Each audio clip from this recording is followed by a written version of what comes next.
Welcome back, everybody. We're the Dagger. I'm Rajan, and I have Ramsey with me. A lot has happened in the last week in the NBA world, and we're here to talk about it. We're going to talk about the Pacers versus the Knicks first. It was a really, really great series.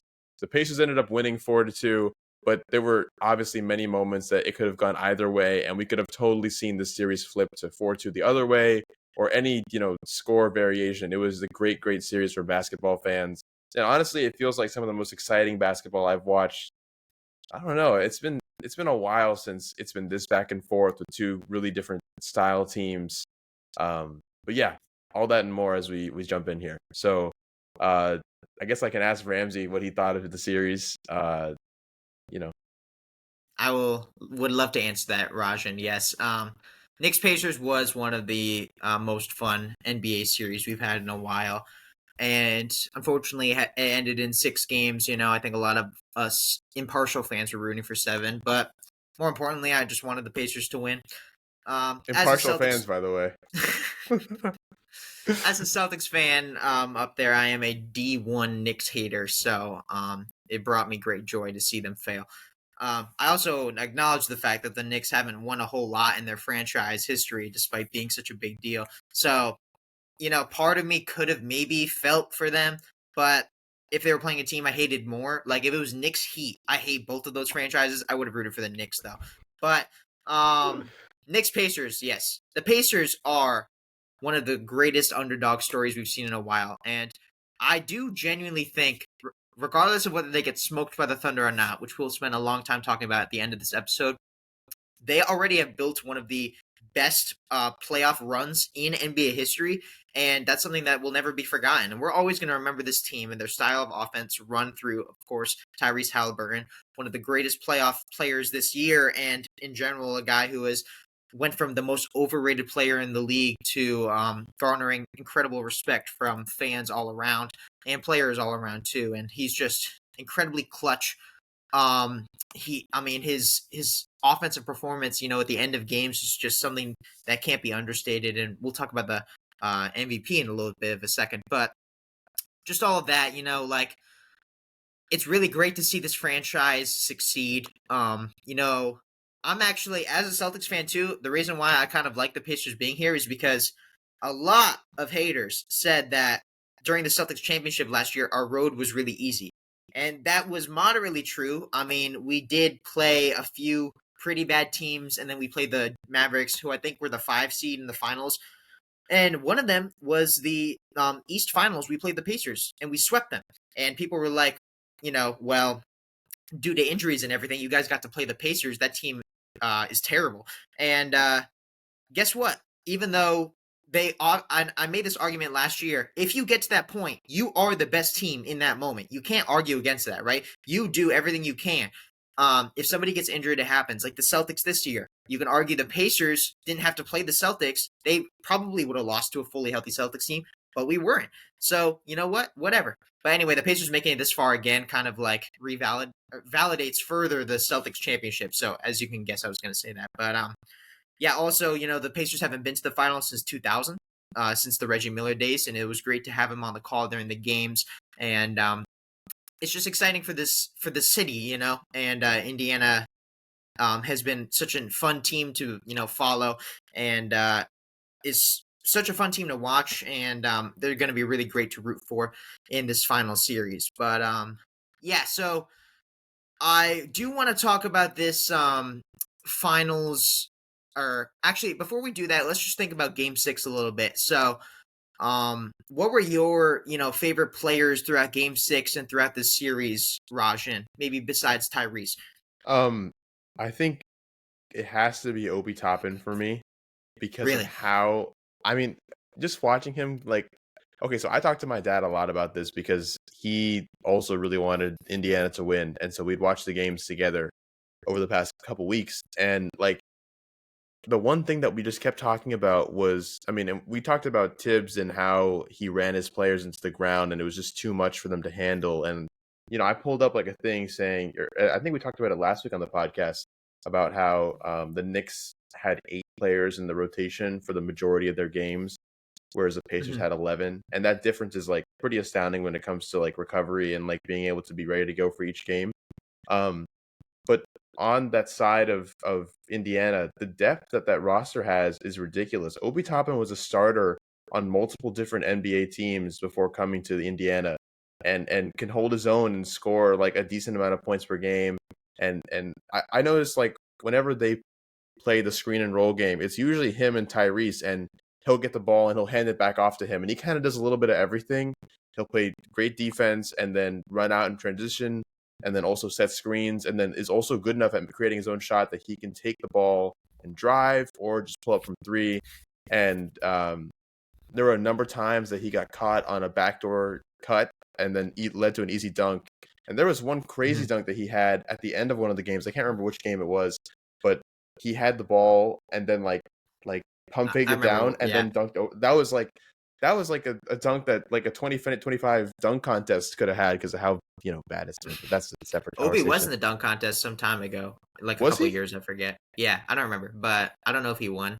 But He tapped yeah, he's into an that. athletic dude. Yeah, I love seeing that kind of stuff, and I love seeing him not be a starter and be able to do that and kind of play his role on the team.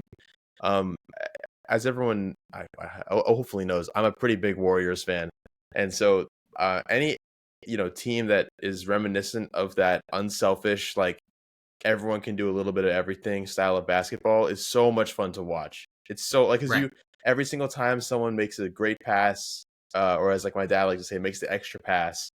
Hmm. Um, and it's like a 3-pointer shot, and everyone in the stadium feels like it's about to go in. It's like the best feeling of basketball, and those like momentum chunk plays that the Pacers kind of are really great at executing, I believe is what won them this series because it's not like the Knicks played terribly. I mean, we can talk about this like how many times the Knicks were ahead and had a lead and just played sloppy defense or a coaching error like Tibbs pulling Cat out in the second game. Um, Yeah, Tibbs pulling cat out. I also want to mention Tibbs yesterday.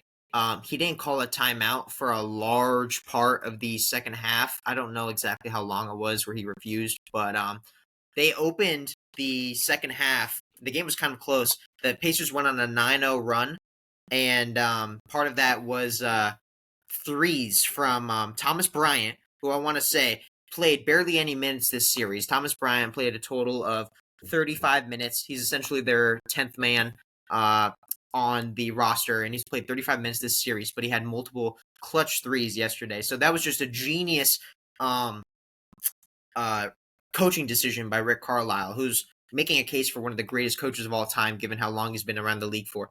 And Andrew Nemhard, too, came up clutch. He had some killer threes, as well as also 6 steals and a block. So 7 stocks, as people like to say. So, yeah, I want to.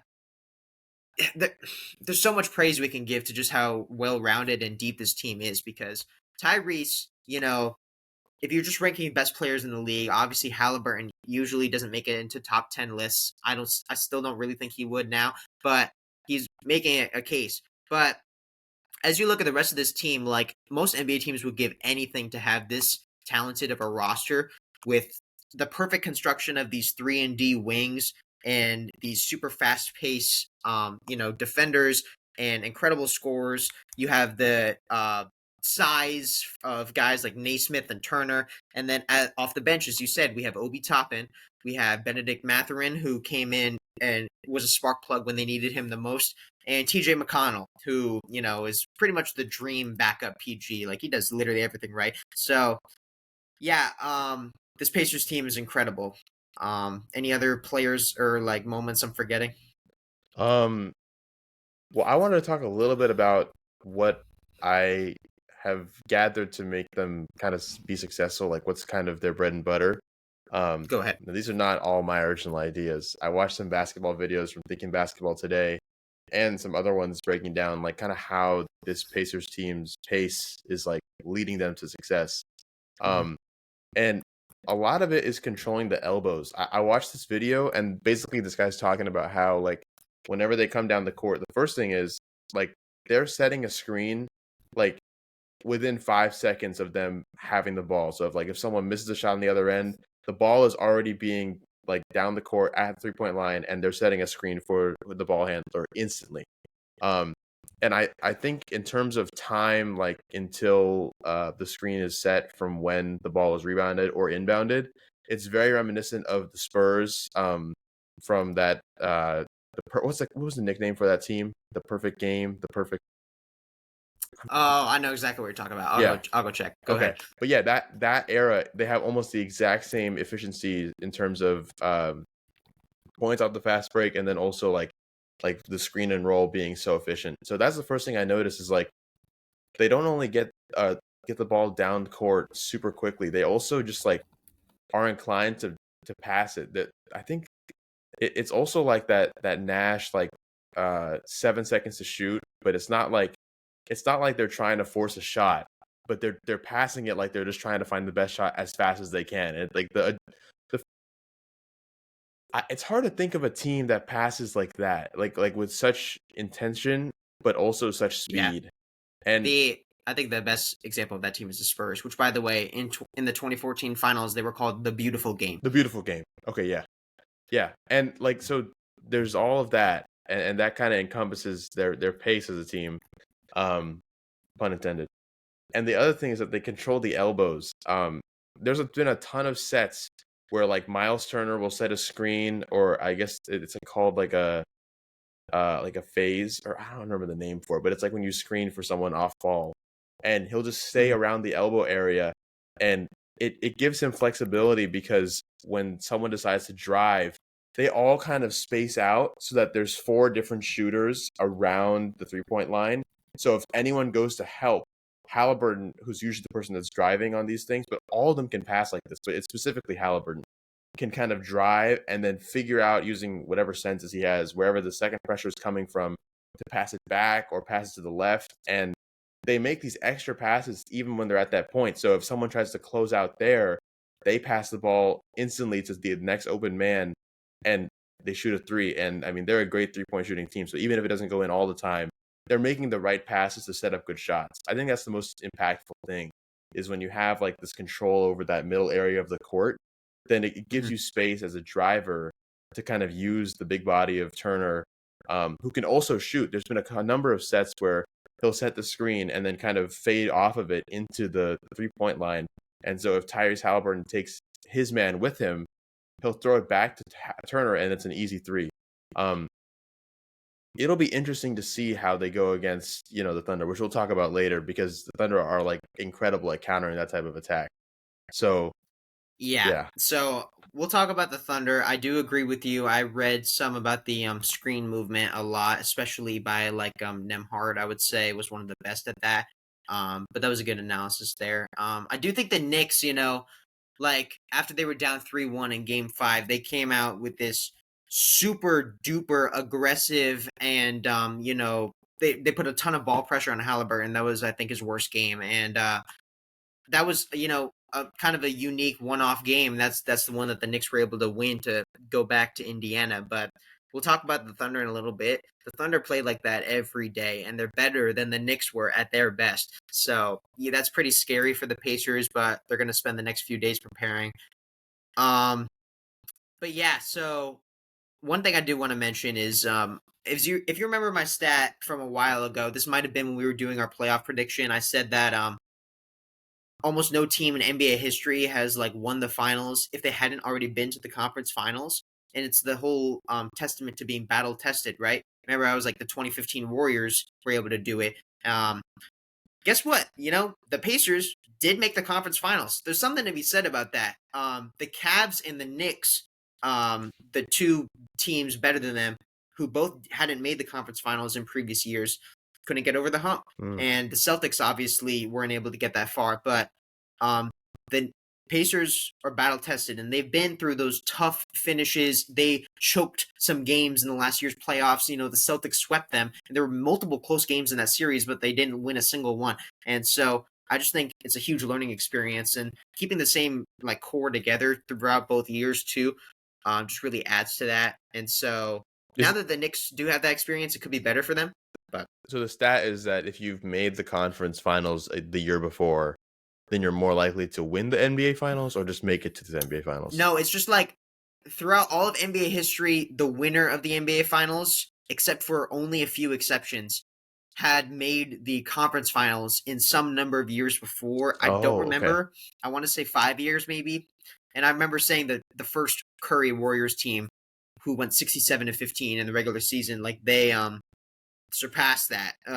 They hadn't been there, but they just got that much better immediately. So yeah, there's something to be said about that. I do think this could be better for the Knicks.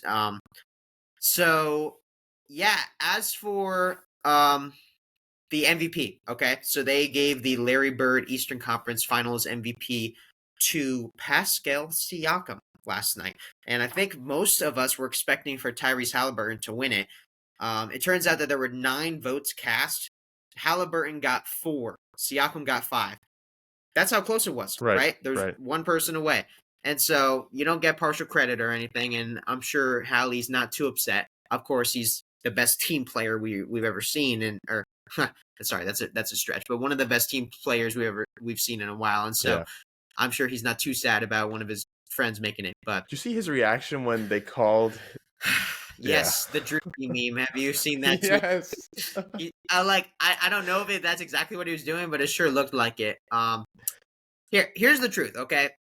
I'm just gonna read the playoff series stats, right? So Siakam was more consistent these playoffs. I understand that he had multiple higher scoring games. He averaged more points this series. He averaged 25 points. So if you sorry, 1 second. All right, sorry. Ignore that. So anyway, in this series, right, Siakam was the more consistent scorer and he averaged more points. He averaged 24.8 to Hallie's 21. So if you're just judging off that, if you're the worst basketball analyst in the world and you say, well, more points means you're better, okay, great. Siakam wins. But let's look at every other What do you stat mean, bro? We category, are the right? worst analysts ever. We're good. Siakam got the MVP. We're moving on to the next segment. Okay. Halliburton, 6 rebounds to Siakam's 5. I mean, not terribly surprising for the role that Halliburton plays, but you would hope Siakam would get more boards. Obviously, that's not really his role, but worth pointing out. Assists. Obviously, Halliburton averages a lot of assists. He averaged 10.5. He's a point guard. We talk about his how the offense runs through him. He's got flashes of the Chris Paul point guard style. And Siakam had 3.5. That's not his job. But if you look at the points produced, which means points you scored plus all the points that everybody you assisted to scored, Halliburton crushes him. And I don't have the exact number on that, unfortunately, but I'm sure Hallie's number is somewhere around 50, whereas Siakam's number is somewhere around 35, right? Also, Halliburton averaged double the amount of steals, 2.5 to 1.3, and they both averaged almost the same amount of blocks, 0.7 to 0.3, but Siakam had the edge on that. So, again, with all of this said, I just wanted to bring that up. We can also talk about how he had a game winner, like a huge, or not game winner, but game, yes, like clutch shots. The other 2 things was game 1.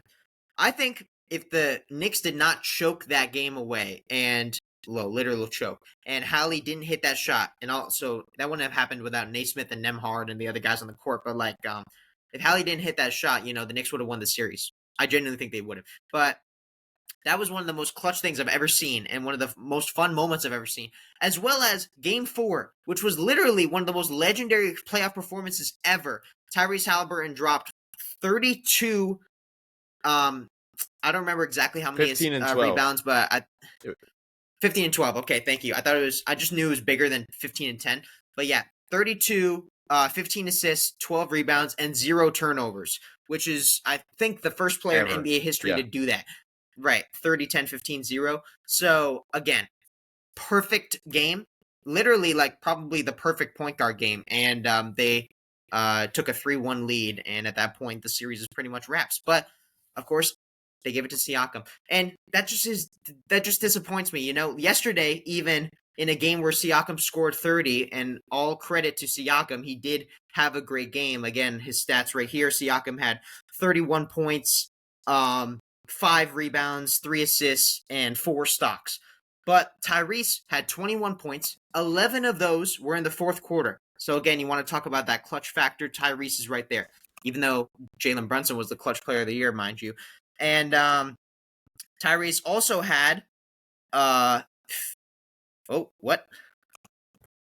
Never mind. Tyrese also had 6 rebounds, 13 assists, and a block, and 3 steals. So a lot of steals going on. But anyway, all of this is to say, it was quite disappointing. I think Halliburton was the better player. I think that this team could not have made it this far without Hallie. Obviously, they probably wouldn't have made this far without Siakam, but the scoring is not the only thing. And this a little bit reminds me of Tatum and Brown, how Jalen won Finals MVP and East MVP on route to the title last year, when Tatum had more points, rebounds, and assists than him the entire playoffs and in both of those rounds.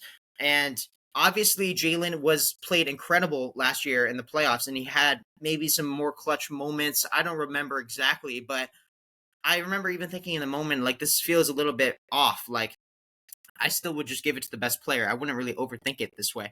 I think that voters love to overthink it. It just reminds me of Iggy and everything, you know? Like, I still can't. I wasn't a fan. I mean, not exactly a parallel. And there's more of an argument for what I'm about to say, but when Seattle beat Denver in the Super Bowl 43-8, Malcolm Smith got the MVP. I'm a Seattle like diehard, and Malcolm Smith's like only claim to fame is that. And I know he had like a pretty big interception off of like a tip, but it felt just like that. Like they were searching for somebody to give the MVP that wasn't like the scoring, like the front runner, or like the person that had the most touchdowns, or like the biggest obvious impact. Right. It's like they're like cherry picking to find someone else. Yeah. I genuinely agree with you. I think that they are excited if they find another guy or can give him the credit. But anyway, Halliburton, everybody knows, that he deserved it, so it'll be okay. Including his dad. Yeah, John Halliburton, shout out to him. I hope he enjoys the finals. He's allowed in the stadium. Did you see that Jeff on Sports thing about, or maybe it was a different account, but someone said that they don't think that he should be allowed back in any stadiums during this playoffs. Well, look, this is a complete side note, but I also think that what he did was pretty unbelievable, and I do think that he needs to be punished for going onto the court and tantalizing an NBA player. So, like, I know that they let him back in, and I would understand, too, this might not ever happen again, but, like, he deserved the punishment he got. So, okay, before we move on to the next segment, just talk about the Knicks real quick. Obviously, the Knicks, I remember talking with you about them in our first episode and saying how flawed this team was because of the defense and the depth and how they had no chance of winning the championship. And they made it farther than I gave them credit for. We both thought that they were going to get kicked out second round, right? I think we both had them, Exactly. Yeah, that was the ceiling we gave them, and so they broke the ceiling. So did the Pacers, again, greatest analysts of all time. But as for the Knicks, one thing, by the way, the Knicks-Wolves trade, Cat and Randall, both made it to the conference finals, so shout out to them. The Knicks lost in 6, the Wolves won in 5. The Wolves lost in 5. So does that mean that the Knicks won the trade? They were better by 1 game? I don't think so. It's too hard. Got to the same spot with both teams, not 2 years in a row, but I guess the Knicks did win the trade. But I don't know, because we were about to talk about this. Like, where did they go from here? I don't really know how they change because of OG's contract. So we'll talk about this in a future episode. We're going to spend a lot of time discussing the futures of NBA teams and the potential landing spots of our favorite free agents. That'll be an episode later this month. But as for the Knicks, I do want to say Brunson, not going anywhere. Duh. Cat, not going anywhere. I understand that he'll be in trade talks, like, by some crazy people, but he's not. I don't think Josh Hart is going anywhere. Also, Tibbs. I understand people had coaching problems with him. I don't think he's going anywhere. Like, he's really, really well loved, and he is still a good coach. But if he can just, as we saw later in the series, he was experimenting with more of the lineups with, like, Landry Shamet and DeLon Wright. If he can lean more into his bench, and they might do a trade to build a better bench for him that lets him do that, they can build a better roster around these two offensive giants that have their defensive struggles. And their starting lineup of Bridges and Anunoby and Hart, those are 3 great defenders. But I think that we saw some issues, for example, with Josh Hart and some of the decisions that he made and some of the, pace that he played with. Like, there might be reason to see explore packages for him. Maybe for OG because he has a big contract. There'll be a lot of future Knicks trades that we analyze, but the Knicks aren't going anywhere. I just honestly, like, if I had to bet, I would say that they don't win a finals with this core. Do you agree with me, or do you think they I can do it? think if they're gonna do it, they're gonna have to either replace. Okay, so let's say that, uh, you know, Cat and Brunson are safe from the trade, Mm. whatever you want to call it, the trade hammer. I could see the trade Trade block. I could see a situation where OG, and I think they keep Hart around as well because his defensive prowess, his rebounding, like effort, just like an effort guy. It kind of, I don't want to compare him to one of the best Celtics ever, Marcus Smart, but it's like that type of, Oh no, right? totally. No, he's like the heart Yeah, and soul of the yeah. team, right? Very And New York. the offensive rebounding alone, I Yeah, agree yeah. with you. I was gonna say OG, and I don't know about Mikhail, but I would say OG is like someone that they could trade away to get a couple different pieces that can play good basketball off the bench or as a starter, um, and yeah, bring some of that Yeah, defensive because they have all the firepower they could ever want offensively, but as we see more and more, like the, there's gonna be some nights where the shots don't fall. Like even if you're creating good looks and these scorers, like on a good night offensively, this is one of the scariest teams in the league because they can all shoot and they can all drive and they're all have an incredible, like Brunson and Mikal Bridges both have some of that insane mid-range game and post-up game. Like one-on-one, I would take them against a lot of people in the league. But there also are right. nights where the shots don't fall. And suddenly these good looks Yeah, that only looked good because the shots went in now look like dumb decisions made by this team. So yeah, definitely having more pieces that can play kind of in between the lines and not just be 3-and-D guys will help. I wonder, and we'll talk about this later, but I wonder where they would get those pieces from and who those pieces would be um, from around the league. Because yeah, yeah, OG's contract is huge. I just looked it up; it's over $200 million. That's ridiculous. yeah. So they might look to trade him. They might look to get more production out of Miles McBride, who played more later in the series, and I think a lot of Knicks fans want more from him.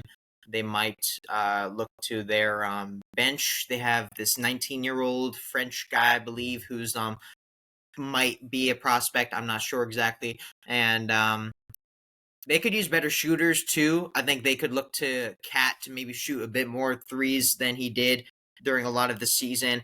I think if they had somebody like DiVincenzo, who they had to get rid of to get Cat, our friend and Dagger guest Dylan was talking about how they maybe could have won with him still here, but again, it was a necessary sacrifice. So we'll talk about the Knicks more later. I will say, if even though I would lean on the side of them not winning a title, the fact that they are New York and they're this close is going to make them a really, really strong landing spot for like anybody who wants to go to a contender. Can you just imagine how much fun people would have, on these teams? Like, for example, I think this is probably impossible, fiscally speaking, but like Giannis has said out loud that he would love to play in a big market. And frankly, if they can pull off a Giannis trade, Giannis and Brunson, I think that's wraps. I think that is by far, in a way, good enough to be a championship duo. So um, I guess we'll look into that. But yeah, that's for another Yeah, week, huh? yeah. Okay, so now we're gonna take a quick break, and then we're gonna have to sadly bittersweet recollection and reminiscing on like some of the best NBA on TNT moments from, well, I can't say their 36-year long stint because we definitely were not alive, but during our memory of great moments, we're gonna talk about some of those. So stay tuned. Welcome Welcome back. back. How many times are we gonna? All right. Okay.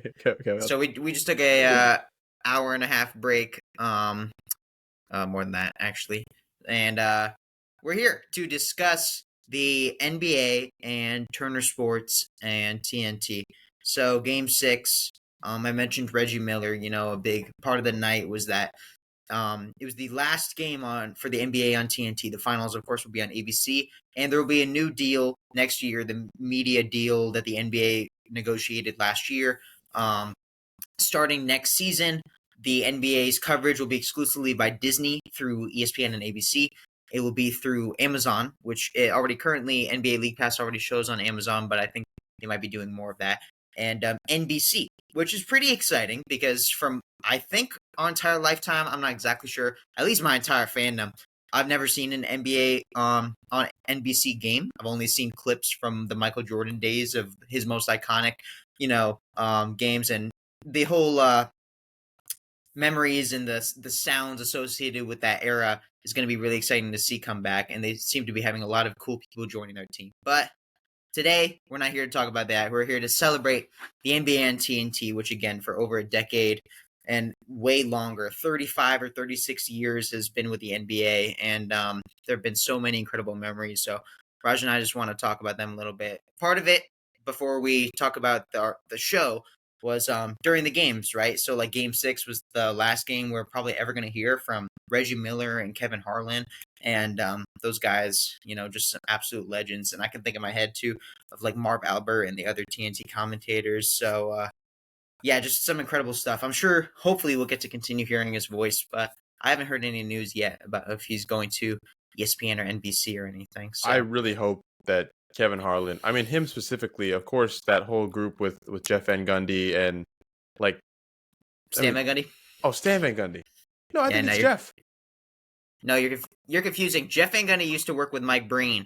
Stan Ah, Van Gundy is was with on the call yesterday. okay, Yeah, okay, okay. Well, I just like, I mean, we can't the literal name of this podcast is because of Kevin Harlan's call with Kawhi Leonard. Like I that's didn't like, even think about that. You're right. yeah, like there's been so many iconic moments from him. I mean, obviously him and Mike Breen to me are the two most iconic NBA commentators that I can think of. Um, Yeah, I think Kevin Harlan is probably my favorite of all yeah. time. Um, but yeah, hopefully there's more moments to come. Obviously, I think I'll still work with March Madness, which will always be covered by Turner, at least for quite a long time. CBS and TNT both cover those. So, yeah, but beyond the crews that have covered so many games, we also have the Inside the NBA crew, right? Kenny, Chuck, Shaq, and Ernie. And again, I don't even remember like watching my first NBA on TNT game because I was just a little kid, but I guarantee those guys were all there, right? Hmm. So isn't that crazy to think about how long they've been here for? I mean, it's like every single time I watch an NBA game and there's a halftime report, it feels like it's every single time we turn on the TV and we watch. It's like you see Shaq making a dumb joke and then or Chuck saying something a little sus and then they're trying not to laugh while Ernie tries to hold everybody together. It's just an Exactly. iconic group of people that have done so much for the sport and I believe carried the NBA through some of the darker times where the fan rating was not so high. In recent memory, these last couple seasons, the ratings have been pretty bad, and I think that this is one of the only saving graces that the league had through some of the pushback against the not the play-in tournament, the in-season tournament, and some of the All-Star weekend stuff that was just not as great as I mean, maybe nostalgia makes it seem. Hmm. This is one of like the highlights of being an NBA fan that like Yeah. it'll never leave you. I remember when I was in 12th or I guess 7th and 8th grade, and I would just look up best Shaqtin' a Fool moments of that week and just watch the stuff. And I loved watching them too, man. yeah, And yeah, the whole like chemistry between the entire crew is just incredible, and it's evolved over the years. And they've had their lows where sometimes I get mad at Shaq, or I honestly, I sometimes I hear some of them have really dumb takes, and so but I'll look past the bad Shaq and Chuck takes over these years, and I'm just gonna remember the good times, yeah. the Chuck San Antonio, the woman in San Antonio, and and everything, and Galveston, Texas. the clips from the 2000s, where they were way more out of pocket, just incredible. But yeah, I mean, for everything from EJ's Nito stat of the night to Shaq and a Fool, right? Which, as you just mentioned, I used to watch those too. I mean, yeah, it's just crazy. Now, the good thing is, as everybody knows, this crew is not going necessarily away. They're all going to be joining ESPN next year. But Bill Simmons talked about this a little bit on his pod. I kind of agree with him. I'm a little fearful that they're just not going to do it right. It is the same production team and the same crew, so their chemistry should be the same. But if you just think about how ESPN manages their current shows and how many commercials they have and how like short their segments are during halftime and before the games. This whole show is so great because they talk uninterrupted for so long and they can joke with each other. So I feel like they're gonna mess up their flow. I'm a little worried, but obviously, and I know a lot of people are gonna complain if things aren't exactly what they want, but I'm still optimistic, and it's going to be weird to see them holding, NBA on ESPN microphones, but I hope they can do a good job. I wonder if they'll change the music. I don't think we're going to get to Oh keep that. no, that's some of the most like the music in that stuff is like also so iconic. Like we were Dun talking dun in our dun dun dun dun.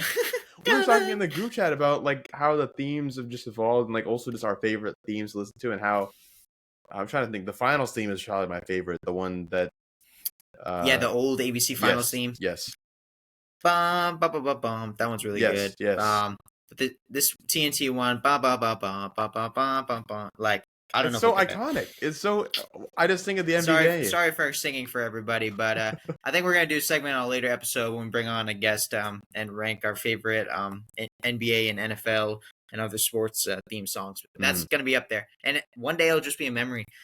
Um, I wonder if they'll but keep the songs. I feel like they would try and fight to keep it, but maybe we I don't hope know. so too. I feel like it could be part of the deal, right? I mean, Right. they're already purchasing the name and the entire concept, so why not keep that? Yeah. But Yeah.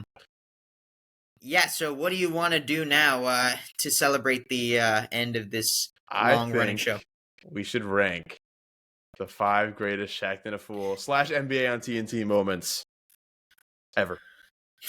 I agree. And beyond rank, actually, I would like to do just a draft where we each just take a pick, Oh, and sure, sure, sure. I can steal your pick, you can steal mine Okay. of our top five. So, do you want to do snake draft or just alternate? We'll alternate. Let's alternate. And All you right, you can I kick us will. off, please. All right. So yeah, I'm gonna basically just gonna be picking my favorite Shaq and a Fool, specific Shaq and a Fool moments.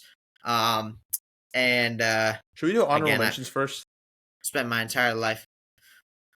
I don't think so Okay. because I don't know what you're gonna pick. So at the end, anything that we don't mention, we get to Sure. spit them off. Sure, sure. Okay. So my first pick for my favorite Shaq and a Fool moment of all time, and I got some really, really good ones here. All right, it's got to be a recent one.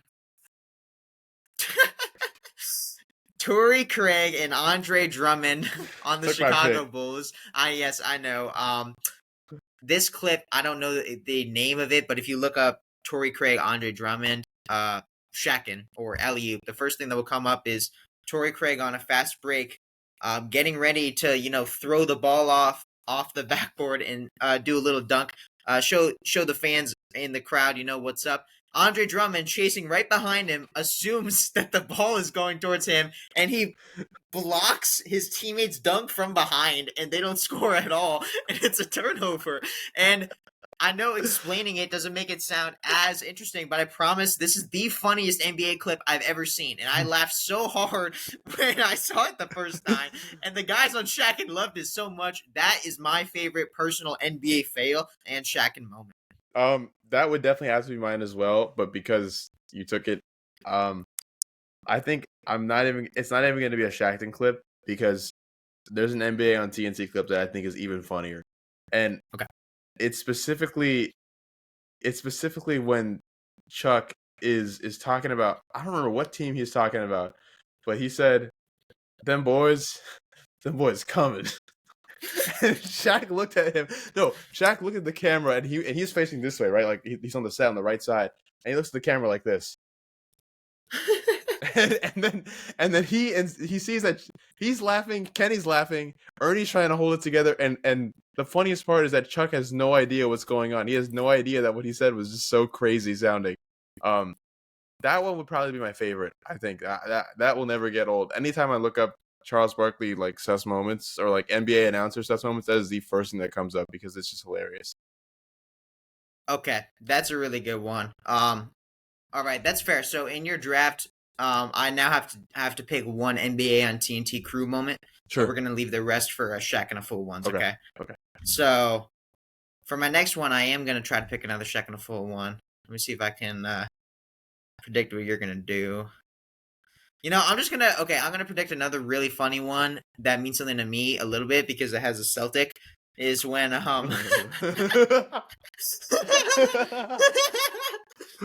it's Okay.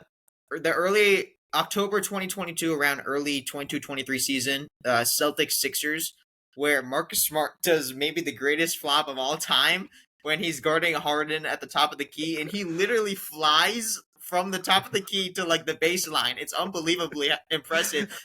Meanwhile, Harden knows that there's no foul call. He does his little shimmy. And then he bricks the wide open three. It doesn't even hit the rim, but it does hit the bottom of the backboard. That is the dumbest and like most you want to talk about ethical hoops. That might be the least ethical. They're both so awful. Oh my god. That one is so funny. Thank you for reminding me of that earlier. That I love seeing it again. Okay. Then after that, we have, if we're talking about the most ethical hooper of all time, JaVale McGee. him running the other way. He definitely had his coach from high school in his ear saying, "Get back on defense," and he just sprinted, and he was like, he's ready to play defense, and they still have the ball. And I don't remember who's playing point guard, but someone held the ball and looked at him like, "What are you doing, bro?" I don't remember either, but yeah, that was that was in a Wizards versus Raptors game, and he was on the Wizards at the time. And it was John Wall then. Probably was. I don't remember when, but he shot the ball, missed it, and assumed it was a defensive rebound and sprinted so fast. That's my favorite JaVale McGee clip too. So that's a great second pick. I've never seen a 7-foot man run that fast before. That was like Lightning McQueen speed. That's a really good one. All right, I'm just writing these down for future reference. All right, so my number 3. Oh, this is a good one. So this is the greatest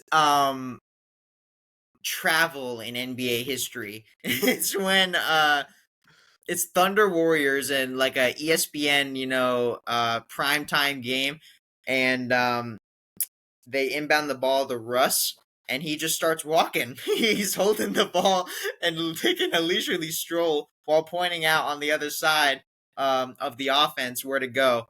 And you can see Curry and Clay look at him and look at the ref, and the ref does blow the whistle, so it's not a no call. But I think that's the greatest travel in NBA history. It's the funniest one, and I remember their reaction too was just gold. So that's an iconic one for me. I would say the next one for me is, I think, and I don't know the name of this player, so I'm so sorry. You're about to get made fun of, whoever you are. But it was a Rockets player on a fast break, and he was dribbling the ball and turned and looked to the left to see if anybody. He's on a fast break by himself. There's no one near him. He turns to the left. He turns his head to the left to see if there's anyone like chasing him, so he knows whether to go for a dunk or like be more careful about his layup. And he trips over himself on his foot. He lands in like a doggy pose, and like it looks like he's doing yoga, and then the ball hits him in the face, and then he has a bloody nose and he misses a layup. It was it's like a tragic Brunson, like one of the worst. That was like awful. That has to be number 3 for me. I remember watching that clip multiple times, and I just could not get enough of it. That is a really good one too. I saw that a while ago. That's a hilarious one though. Okay. Let me think of another one. I got so many good ones I want to pick. Okay. So I'm gonna pick I don't know if this is too. You know what? No, I'm not gonna pick this one because the actual Shaqtin highlight isn't as iconic, though it is. I'll use it as an honorable mention. It's my favorite honorable mention. But besides this, my pick is gonna be a Tristan Thompson play. So he was playing for the Cavs. They were up against the Sixers. There were several minutes left in the game, like 3 minutes. There was only like, I don't know, 10 seconds on the shot clock or something. But Tristan Thompson gets the ball inbounded, and he decides that he's going to full court bring the ball up, even though he can pass it to Colin Sexton or Darius Garland. This was, again, years ago. And so Ben Simmons is guarding him. He does multiple, like the least coordinated behind the back dribble you've ever seen. He does like a spin move around half court and then chucks a three from like, I don't know, 5 feet beyond the top of the arc, and he completely bricks it. And again, there's several seconds on the shot clock. He didn't pass it to anybody. There was no offense, and he took everything into his hands. That's Shaq called it a tragic Thompson alert. That is a really, really good one. Tragic Brunson alert, of course. That might be one of my favorite Shaqtin moments too. So I'll take that. And then I'll do Meek Mill tripping the ref. So they're running down a fast break. There must have been some kind of bad blood or something, because I don't know why he would just do this, but he just took his foot. His feet were like out, crossed, almost at the line on the court, and the ref's running on the fast break and just flies and hits the ground, and then he puts his feet back into his lap as if he didn't do anything, and he's like, "It wasn't me." I don't know. That was hilarious. That I don't even know how. If I ever got courtside tickets, I think I'd have to try. I mean, no, this you did not hear this here, but I would have to try that. That's hilarious. Bro, you're ruining the Daggers' chances of ever getting courtside seats. They're gonna pull no, we're not up. gonna be messing with refs. Okay, and as I promised, I gotta pick one just inside the NBA crew moment. So mine's gotta be, they play the game Who He Play For with Shaq all the time. And Chuck, just quizzing them on where NBA players play for to see if they actually have been paying attention to the season. And the most iconic one from many years ago is Who He Play For, when they asked Shaq who Aaron Brooks plays for, and he was in China playing for the Guangdong Tigers, and Shaq shows his board and it says Guangdong Tigers in Mandarin, and he says ni hao, ni hao, and he got it right. That, which is one of the most clipped moments I've ever seen, because you see that every single time a player screws up. That one is hilarious. And again, I did not watch that live or anything, but every time I see, a Ben Simmons clip or James Harden doing trash in the playoffs or playoff Paul George, they just post the ni hao clip. It's fantastic. And go Guangdong. But yeah, one final Shaqtin moment for you. It's like a little set of the Lakers, and this is after they traded for LeBron. And or not traded, but they had LeBron, and it was just a really bad offensive possession, or like multiple possessions in a row where it was like a tragic Brunson alert. They get the ball back, they miss a pass, and it goes out of bounds, and then LeBron pulls up from the logo and it completely airballs, like not even backward, like he's probably 5 or 6 feet short of the rim entirely, and yeah, I just thought that was hilarious. We always see the highlights of the FU threes, and while those are great, LeBron is still human. There's still some moments that are just like, dude, what are you doing? Those are really good too. Yeah. It's sad to think these guys are leaving. I mean, I know they're not leaving, but hopefully we get more Shaq full. But let's go through rapid fire honorable mentions. So my first one is LeBron. This is a kind of clip. It's Lakers versus Magic, actually, and the ball hits Wendell Carter Jr. in the face, and he's wearing goggles, and they come fly out. That's when LeBron picks them up and puts the glasses lens on his face. That's less smart, or that's a funny picture, and that was a pretty great clip too. So there's that.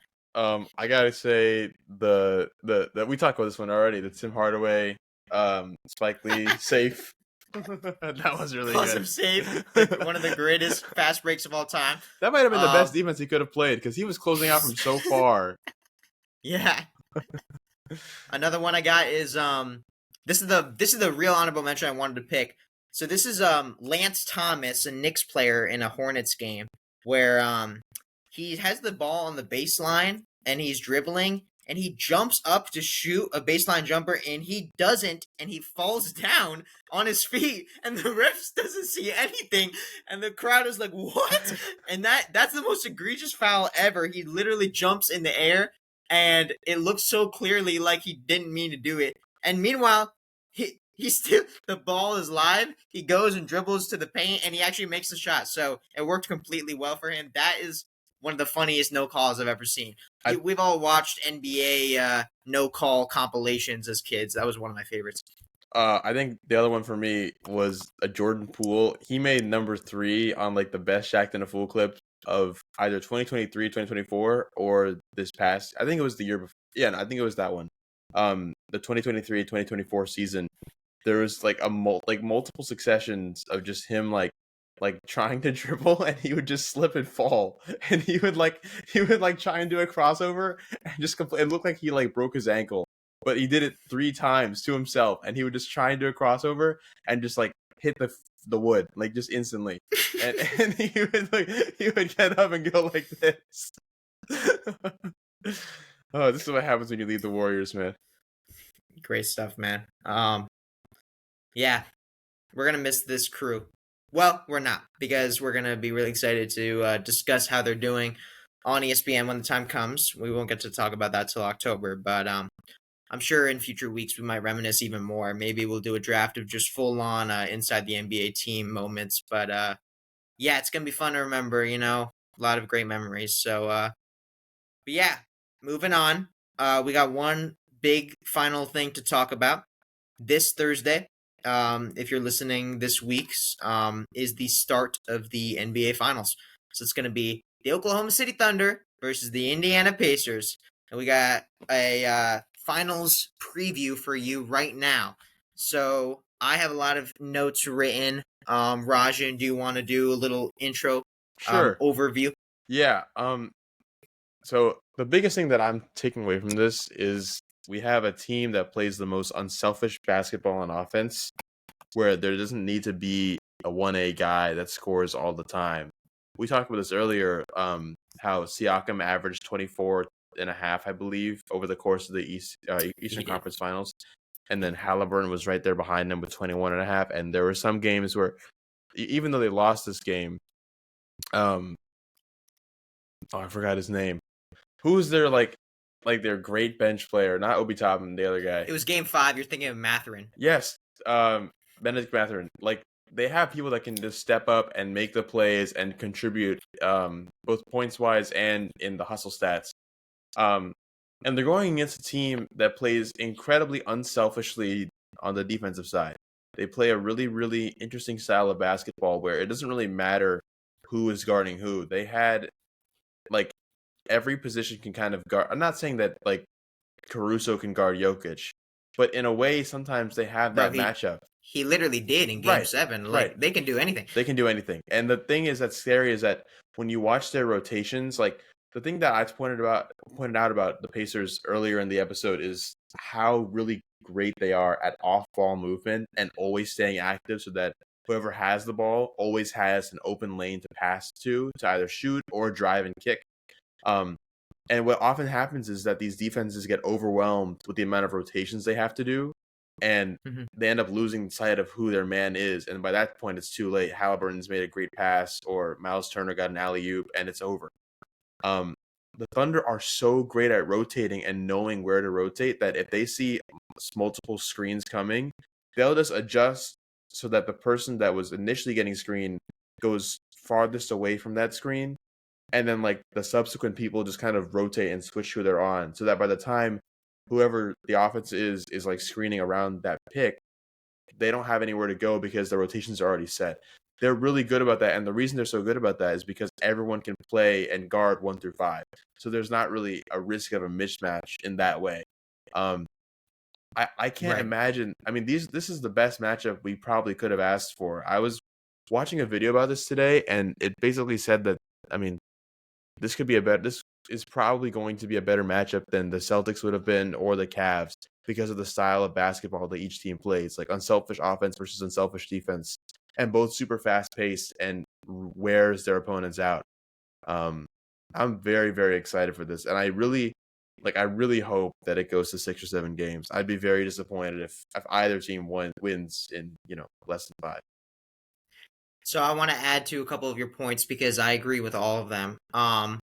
You're talking about OKC's defense. I do agree. Obviously, we have the stats to back it up that OKC has a historic defense that's one of the most physical and smothering. And you were talking about the versatility and the flexibility of all the players. Ant Edwards actually put it really well in a post game interview. He said that the Thunder play like 15 puppets on one string. They're just all interconnected. And Ant had some good games against them, but he also struggled. It was a lot of pressure that they were able to apply to him. And so it's going to be interesting to see how Tyrese responds. Tyrese is much more of a facilitator than Edwards is. And in game 5, as I mentioned earlier on the pod, he did pretty poorly against the Knicks with that physical defense that was a bit insurmountable. But yeah, the Thunder have just a lot of defensive talent, and we'll go through some of the players later. And I don't think the Pacers will be able to find as easy targets, like easy people to pick on when they're on that side of the court. But I also think that OKC switches are so good and so prominent that maybe Indiana will be able to find players that they want to use, but there's not a lot of advantageous mismatches. It's kind of all they can hope for. It's going to be a lot on Tyrese for finding, the people that are in those kind of situations. But yeah, to back up some other things you mentioned, if we talk about some stats regarding pace and style of play, Indiana, when they score more than 110 points, they are 11-0 in the playoffs. And so that's something to be said about getting up there, high scoring, and being the first team to get over that hump.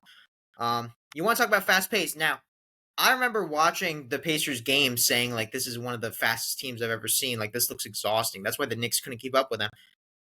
In the playoffs, OKC has a higher pace than Indiana. So that's pretty terrifying, right? Yeah.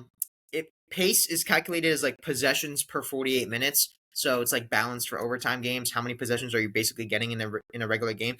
OKC is 100.6, and Indiana is 98.4. And they are second and third in these playoffs. So very, very close and both very high. But OKC, we talk, like, you can watch their game. You see all the fast break points, which, by the way, Indiana in the regular season averaged 17.5 fast break points, which was really close to I don't remember if this was the playoffs or the regular season, but really close to the top. And the Thunder were 16.1, almost right behind them. And also points off turnovers, which is similar to fast break points. The Pacers outscored the Knicks in this last series in their points off turnover margin. They had 140. The Knicks had 61. That was a margin of 79 more points off turnovers, which is the second largest differential in a playoff series over the last 25 years. So that's pretty crazy, right? Mm. But you want to know what's crazier? The first place was the Thunder against the Nuggets a couple weeks ago. Oh my God. So even when I have a point to make about the Pacers, a lot of the ones I find, the OKC is right there with them because, again, their defense is that good. And yeah, finally, also, you're talking about the difference in how the teams work. OKC, this huge isolation scorer, SGA, the MVP, versus this ultimate team offense run by Halliburton in Indiana. And they're selfless. They got the pace. They got the depth. Again, by the way, these are the two best teams this calendar year. If you look since January 1st, OKC and Indiana have the two best records. So we are getting the two best teams in the NBA right now. And I'll talk about that in a second, actually. But we're getting really good offenses in the playoffs. Indiana has the second best offensive rating. OKC has the third. In the playoffs, OKC has the best defensive rating. Indiana has the ninth. So is that what it's going to come down to? Also, I was just talking about the how the offenses run. If you look at percent of field goals made that were assisted, Indiana was 8th in the regular season at 67%, and OKC was 26th.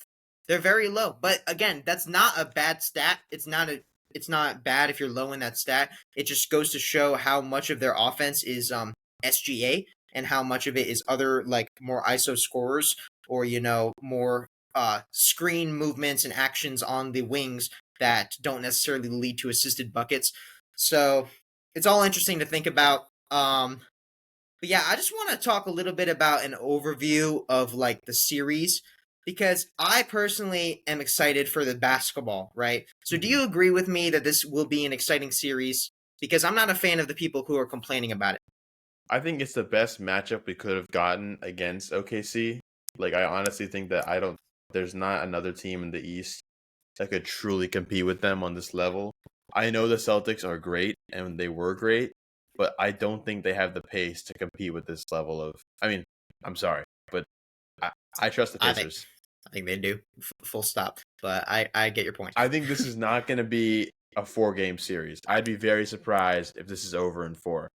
I could see a world where OKC wins in 5, but I'm guessing that it's going to go to 6. And honestly, I don't know who's going to win because, like, obviously, in terms of betting odds, as we love to talk about here on the Dagger, OKC is Not minus flustered. 750. That is astounding for a finals, like in any sport. Like, I don't remember a Super Bowl being that skewed. I don't remember an NBA Finals being that skewed in a long time. It's been a while since it's been so drastic. Um, but I also feel like the Pacers have such an underdog mentality, and they're so willing to share the ball that if SGA has an off night, but he keeps wanting to be selfish, that could cost them a game or two. That could ultimately decide the series. And we know Hallie is clutch. Siakam is clutch. These guys can play in the biggest moments and rise to the occasion, as they've done so in these playoffs multiple times. In a close game, if they can keep their pace, I mean, we know that OKC's defense is amazing. And like you said, the biggest question is going to be Indiana's defense and if they can compete with SGA's and like the Thunder's ISO style of ball. But if it comes down to these close moments, the team that plays better as a team functionally is going to win, not the one that takes the ISO shot and is going to miss because of, just chance or whatever. So I think the key is keeping it close and making sure that the defense is like just good enough that they're still in the ballpark of being competitive in that game. It's hard, man. It's very hard. The Thunder, as much as I agree with you that the team offense usually goes pretty far, the Thunder are just the better team. Before I get into my prediction, also by the way, I just looked up for you because when I was thinking of like Super Bowl blowouts, the 2008 Patriots Giants came to mind, which was an upset. But going in, the Pats were minus 480 to win. So that was pretty lopsided. So you can think about the Thunder are even more than that in NFL terms for you folks out there. Anyway, so I just want to say a little bit. I am not a fan of the fan. Oh, I'm not a fan of the fans who are complaining about this series. I don't understand why people would care about the ratings. I understand there's not a LA team, the Knicks, the Celtics, where they're not here, but it's not our job, or we don't have any reason to care. And if people don't want to watch the games, they don't have to. Again, no one is making them. It's Adam Silver's job to be worried about a big star like LeBron or Curry being in the finals. We have as I said, the two best calendar year teams. We have the Thunder, one of the best teams and defenses literally ever, versus the Pacers, one of the most likable and fun to watch teams. Some other interesting things to note, like the finals don't start until later this week, and both teams are fully healthy and they're going to be very well rested. And another reason for that is because the Pacers and Thunder in Indianapolis and Oklahoma City are the two closest cities the NBA Finals has ever been in, or the two closest cities that have ever played each other in the NBA Finals since the 50s. So that means there's going to be very, very little travel. This is compared to, all the years of Lakers Celtics and Lakers or Warriors Cavs, teams flying out to Cali. There's not really much to say about this because there's several days between each finals game, but there's just going to be a lot of rest and a lot of time for recovery. And so we're going to get to see these really deep and healthy teams play, which is really just a treat to watch. And as we said, the contrasting styles of offense and defense are going to be really exciting to watch. And yeah, also something to be excited for is that these fan bases really want this, right? The Thunder did win the finals in 1979 as the Supersonics with Dennis Johnson as their best player. He was a former Celtic. and Jack Sikma. But they haven't been to the finals since 2012, where KD and Russ and Harden lost to LeBron. And so also, the Pacers haven't been to the finals since Reggie Miller in 2000, where they lost to the Lakers, and they've never won a title. So obviously, we're gonna have a lot of fans rooting for the Pacers to get on that board, and it's just exciting to see teams who really want it and fan bases who have been wanting it for so long to get to this point. And also, another fun fact I have too: the Thunder and Pacers will be the first NBA Finals since the luxury tax has been in effect. That was a part of the CBA.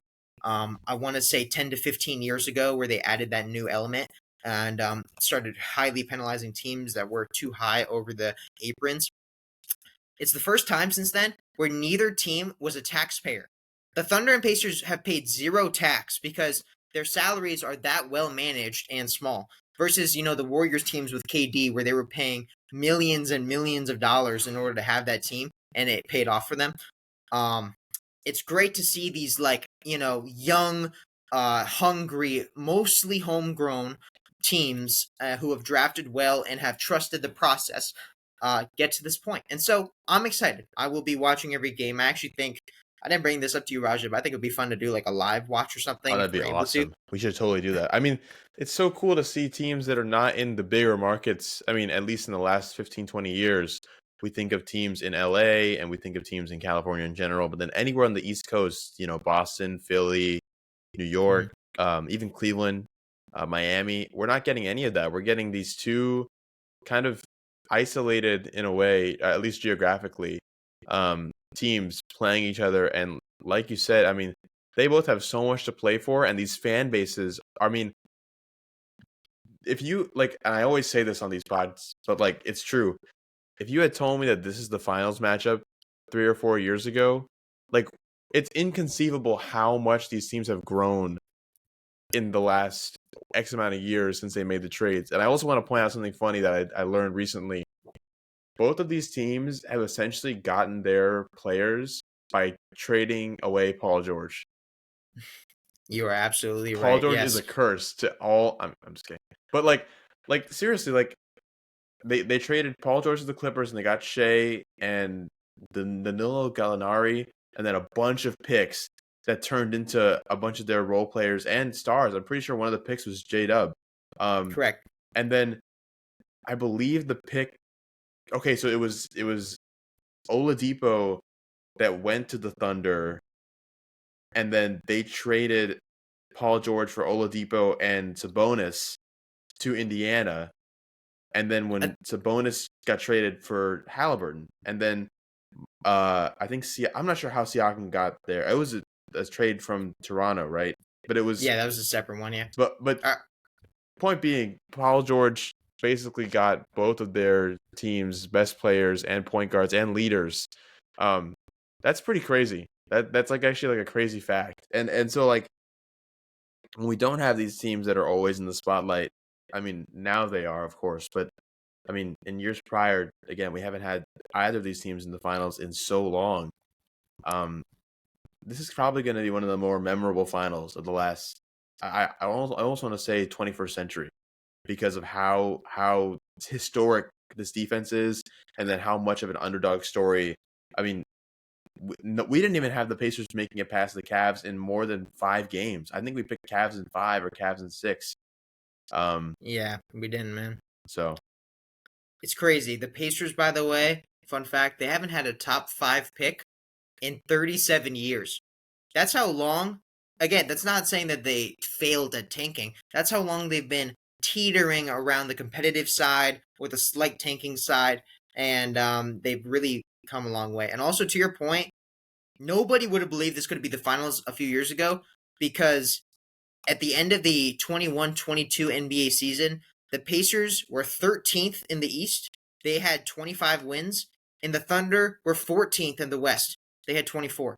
Again, it's just amazing. And the NBA should be proud that it only takes a few years to turn around your franchise like this. And there should be a lot of other franchises that are looking at the models that the Pacers and the Thunder have built I think the Thunder's system of how they got their success is really hard to replicate because you don't always just trade for a MVP without realizing it. And but the Pacers, there's something to be said about that. Just the patience they've had, and guys like Turner being there for like a decade, and just picking up the right guys at the right time, like Siakam, and sticking with your core and sticking with your coach.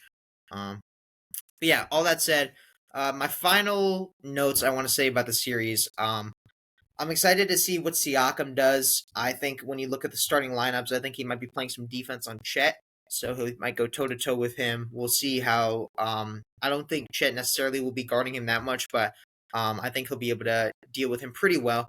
I think Hartenstein and Miles Turner will end up on each other a lot, and I think that'll be an interesting matchup that we could see some canceling out.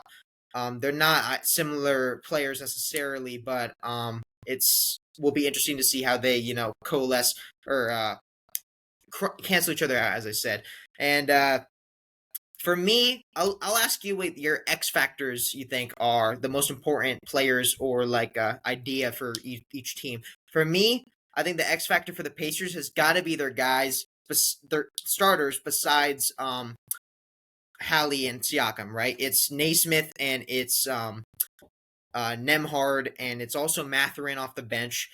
Just seeing not only can they hit the clutch threes when they need, but it's really the defense while also avoiding fouls on Jalen Williams and Lou Dort, because those guys are incredible and they're game winners and series winners. And so if they can stop their threes, stop that transition offense that we were talking about, that's going to be the X factor that they need. And Matherin off the bench is going to need to be doing that. And for OKC, I think there's a lot that you could choose. It's hard because they are the favorites and they are better than Indiana in a lot of ways. But I think just like really, really limiting their turnovers is going to be key, and limiting the fast break opportunities that Indiana has, because that's where I think they'll get them. I think they'll probably win a game in the series, at least one, based off of pretty much that.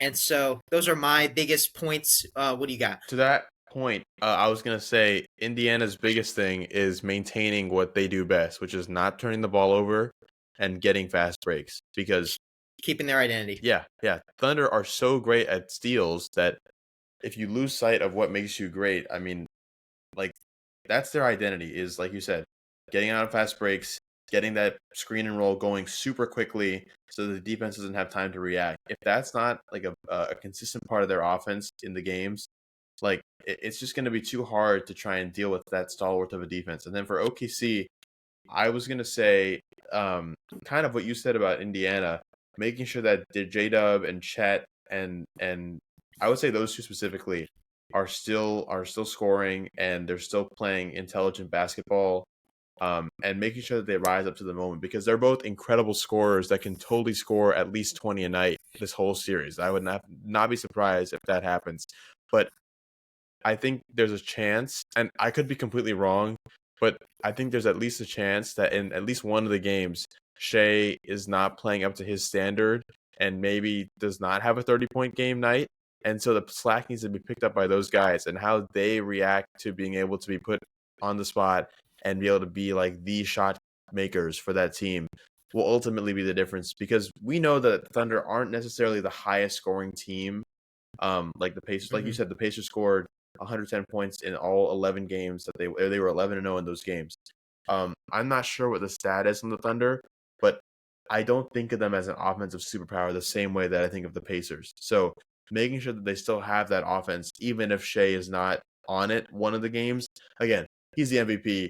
He's so good, and I feel like it's gonna Yeah. bite me in the butt for saying this, but if he's not on his game, they need to be like on it. And I mean, the same goes for Lou Dort and Hartenstein in the paint. All their role guys are just so good that, I mean, this feels like a safety thing to say because I really can't pick out anything bad about this team. But I would say that if I had to pick something.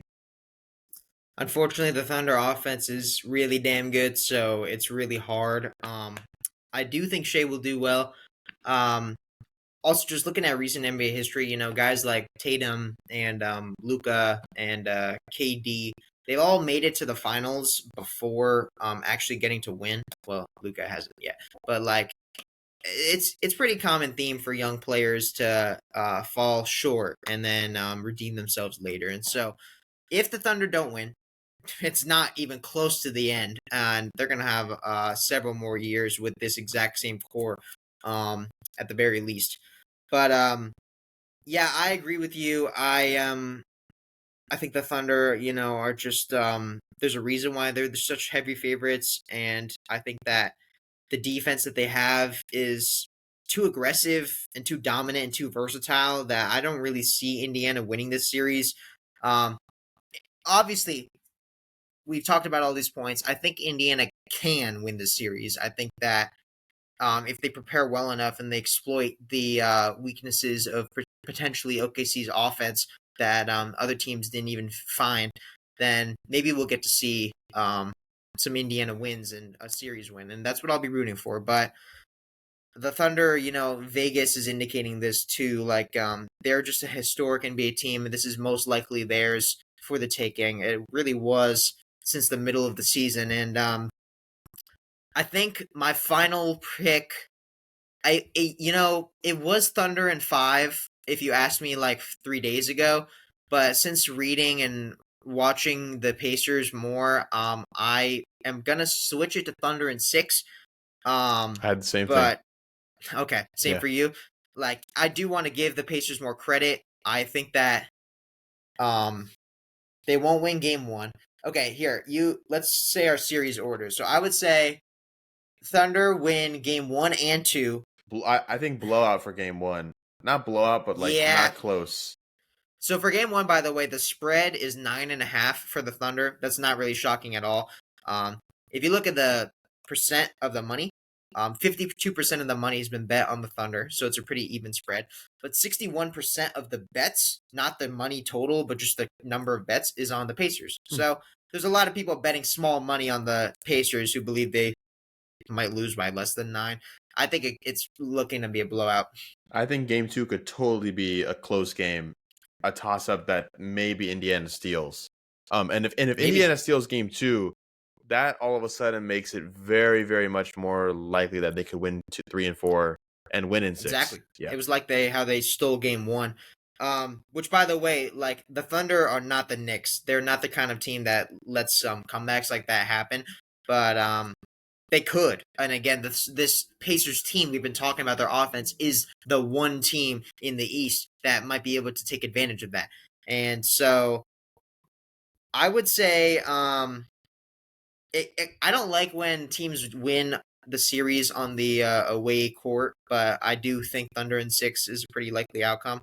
But yeah, anyway, I would say OKC, then Indiana game 3, then OKC game 4, then Indiana 5, and then OKC 6. And that would mean that there's a lot of away teams winning games at the end there. But that just feels, pretty natural to me. Not that I'm betting any money on it. Hell no. Speak for yourself. No, I'm just kidding. Now, if Indiana wins game 2, then I could see it going. I could see the series being 2-2 at some point. And then I could see the Thunder winning game 5. So I think the Thunder would win one game in Indiana between game 3 or game 4. I could see the Thunder winning at home, the Pacers winning at home, and then a toss-up game 7. Could you imagine a game 7 OKC? I mean, that would be amazing. Yes. I want a game 7 more than anything else. I would rather take a game 7 than guarantee that Indiana wins. That's not ridiculous to say that. Yeah, I just want to see that energy, and an NBA Finals game 7 is something we have not seen. Am I wrong to say we haven't seen it since LeBron and versus Curry? I don't think we have. Yeah, because the Raptors won in 6, the Lakers won in 5 or 4. It was pretty, maybe 6. They won in 5. 5, okay. And the best finals in recent memory was Bucks Suns, which went to 6, but that also wasn't a game 7. I think there was the Warriors comeback against the Celtics. You can't even deny it. That was one of the best examples of basketball. The Celtics were up 2-0, right? And then they won 4 in a row. The Suns and the Bucks was that. The Suns were up 2-0. I don't think the Celtics were up 2-0. Am I misremembering? I think you are. I think this is a Celtics bias. No. Celtics. I'm looking this up.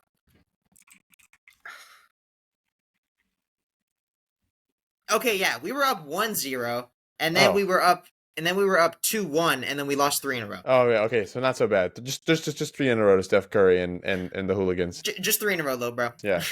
Well, anyways, I mean, yeah, we have not seen a game 7 in a long time, and so that's gonna be hopefully, I would love that. you know. Here, I want you to guess. We got final segment, a little betting. On FanDuel, you can bet the series score after 3 games. So don't look at it. But obviously, there's 4 possibilities. It could be OKC 3-0, 2-1, or Indiana 3-0, 2-1. So do you want to try to guess? It's just money lines. Like, what are the odds? They're all pluses, but I'm so guessing. what do you think the odds are for OKC 3-0? You said they're all pluses? Yeah, none of them are like favorites. Okay, probably like 360. Nope.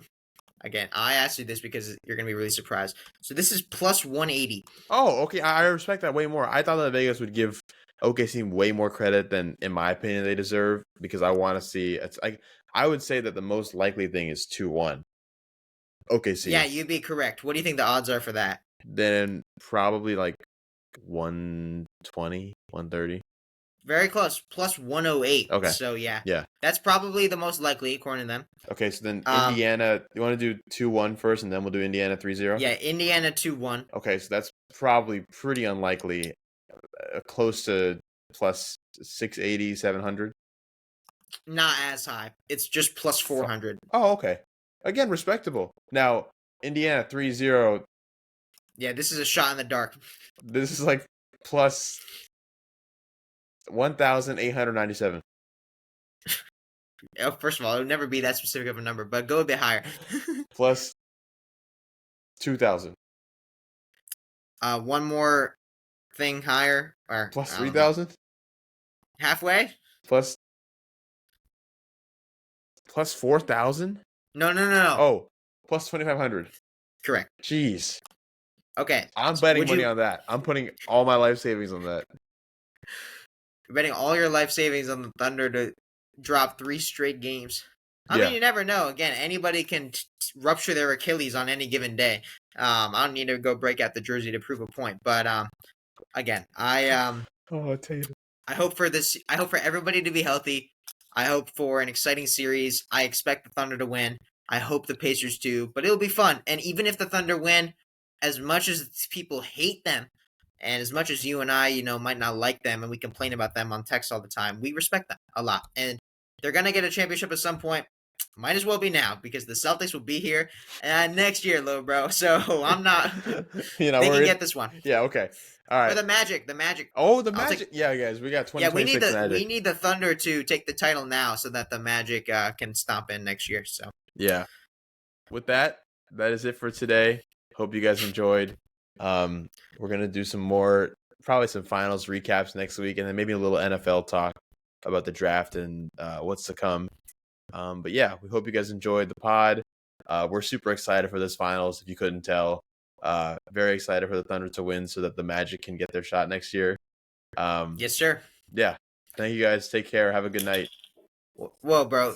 You still forget to tell people to follow us. Oh, follow us on YouTube, Spotify, Instagram, X, the platforms, everything but Apple Music, because we don't associate with Apple Music.